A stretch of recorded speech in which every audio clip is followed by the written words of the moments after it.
ಜೀವನದಲ್ಲಿ ಸಾವು ಒಂದು ಎಪಿಸೋಡು, ಹುಟ್ಟು ಒಂದು ಎಪಿಸೋಡು. ಹುಟ್ಟಾಗೋಗಿದೆ, ಸಾವಿನ್ನೂ ಬಂದಿಲ್ಲ. ಬದುಕೋದೊಂದು ಇದೆಯಲ್ಲ, ಅದು ನಿಮ್ಮ ಕೈನಲ್ಲಿದೆ. ಅದೆರಡೂ ನಿಮ್ಮ ಕೈನಲ್ಲಿಲ್ಲ.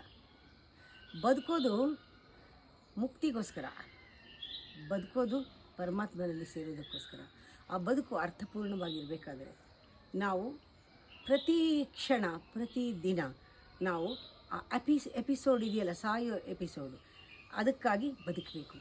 ಚೆನ್ನಾಗಿ ಬದುಕಿದವ್ರಿಗೆ ನಿಜವಾದ ಮುಕ್ತಿ, ಪರಮಾತ್ಮನಲ್ಲಿ ಐಕ್ಯವಾಗಿರೋ ಮುಕ್ತಿ. ಅದನ್ನು ಹೇಗೆ ಚೆನ್ನಾಗಿ ಬದುಕೋದು ಅಂದರೆ ಏನು?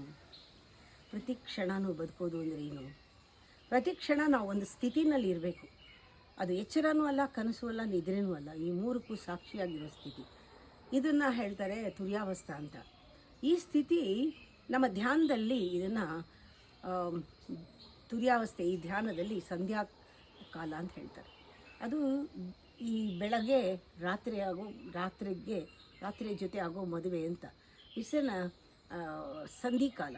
ಆ ಟೈಮ್ನಲ್ಲಿ ನಿಜವಾದ ಒಂದು ಯೋಗ ಅಂದರೆ ಏನು, ಪರಮಾತ್ಮನ ಜೊತೆಗೆ ಅನ್ನೋದು ಆ ಅನುಭವಕ್ಕೆ ಬರುತ್ತೆ ಆ ಸಂಧಿಕಾಲದಲ್ಲಿ. ಅದಕ್ಕೆ ಒಂದು ಭಾಷೆ ಇದೆ, ಅದು ಮೌನವಾದ ಭಾಷೆ. ಯಾರು ಧ್ಯಾನ ಸ್ಥಿತಿಯಲ್ಲಿ ಇರ್ತಾನೋ ಅವನಿಗೆ ಆ ಭಾಷೆ ಅರ್ಥ ಆಗುತ್ತೆ. ಅದು ತುರ್ಯಾವಸ್ಥೆ.